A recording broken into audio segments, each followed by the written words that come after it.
Bonjour. Assalamu alaikum. Je vous salue toutes et tous du salut de l'islam, qui est salut de paix, de confiance donnée à l'autre, de quiétude. Je voudrais aborder avec vous, dans ce deuxième épisode de la série des mots pour le monde, le défi que représente aujourd'hui pour l'Europe l'accueil de celles et ceux qu'on appelle les migrants, les réfugiés. La misère, les guerres, les violences étatiques poussent sur le chemin de l'exil un nombre croissant de femmes, d'hommes et d'enfants.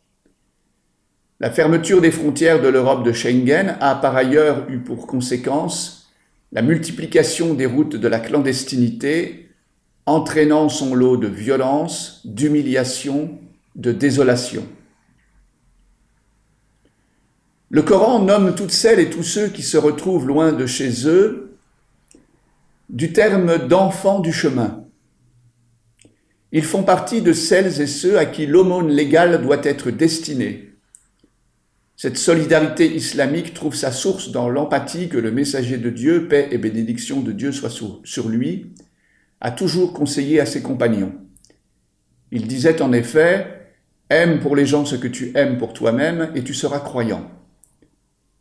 Ce qui se déroule donc à nos portes et sur nos territoires est un appel. Il y a 100 années, la guerre jetait sur nos routes et sur celles de France, des Pays-Bas et par-delà la Manche sur celles d'Angleterre, 1,5 million de civils belges, fuyant les bombardements, les exécutions sommaires, les pillages, les brutalités sans limite.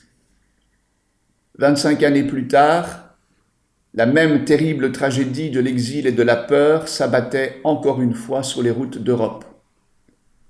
Qui n'a pas aujourd'hui dans son entourage familial ou dans ses amis quelqu'un dont la grand-mère ou le grand-père, la mère ou le père ou tout autre membre de sa famille n'a pas connu ces routes de larmes et de sang? Fuir, sans la promesse du retour, sans la perspective d'un asile, avec pour seul bagage son humanité mise à nu, mise à mal, fragile et douloureuse.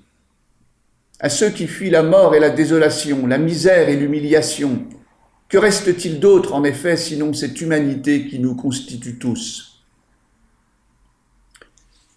Certes, nous avons besoin, face à ce que les médias appellent aujourd'hui la crise des migrants, de solutions pratiques, techniques.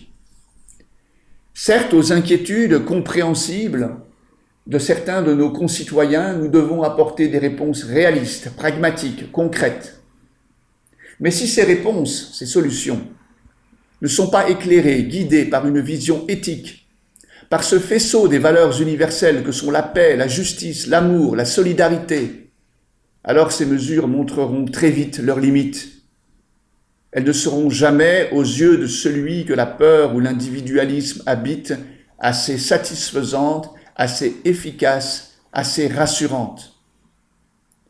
Si la réponse à la crise des migrants trouve sa formulation dans la peur de certains de nos concitoyens ou dans des objectifs électoraux, cette femme, cet homme, ces enfants qui viennent chercher refuge chez nous seront vite réduits à n'être qu'une catégorie de plus de la misère. Des données abstraites, des chiffres sans âme, jetés dans la froideur des statistiques, des objets de marchandage politique. Ce à quoi nous invitent les réfugiés aujourd'hui, qui ne représentent, rappelons-le, qu'un infime pourcentage de la population européenne. À titre indicatif, en 2014, ils ne représentaient que 0,1% de la population de l'Union européenne. Ce à quoi donc nous invitent aujourd'hui les réfugiés, c'est à un sursaut moral.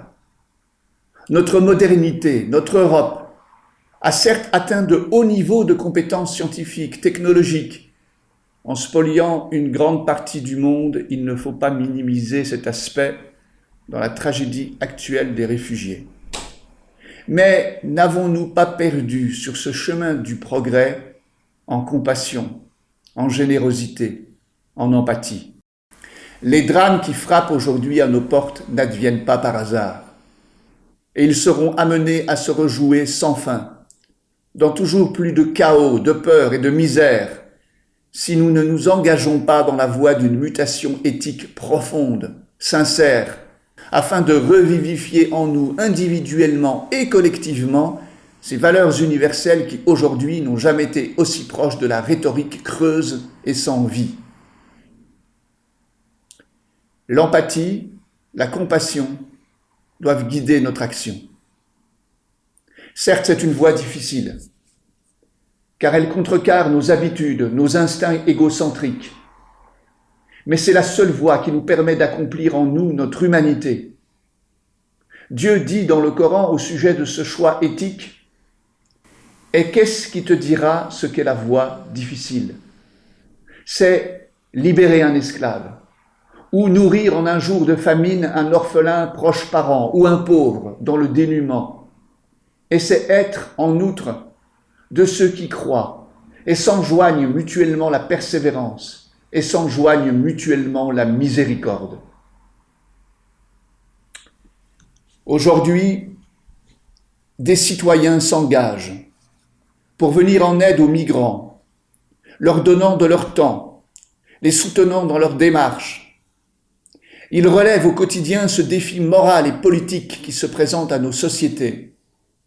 Ce combat humanitaire est nécessaire et urgent, mais il doit aussi s'accompagner d'un engagement politique et d'un travail éducatif dont l'axe central doit être l'affirmation de la fraternité humaine.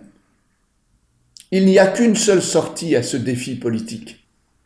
Cette sortie consiste à penser et à mettre en place un droit universel à la mobilité, avec en aval le droit de demeurer, séjour long terme, le droit d'asile, séjour à moyen terme, le droit de port, rester quelques jours, et enfin le droit de passage.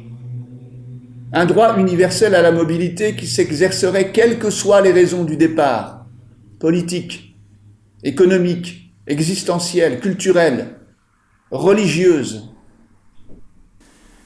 Combattre pour ce droit, c'est affirmer que l'identité n'est pas que territoriale ou nationale, que l'identité, pour paraphraser Arthur Rimbaud, que l'identité est ailleurs. C'était donc quelques réflexions pour orienter notre vision de cette problématique. Nous vous remercions pour votre attention et nous vous fixons rendez-vous pour un prochain épisode de la série des mots pour le monde.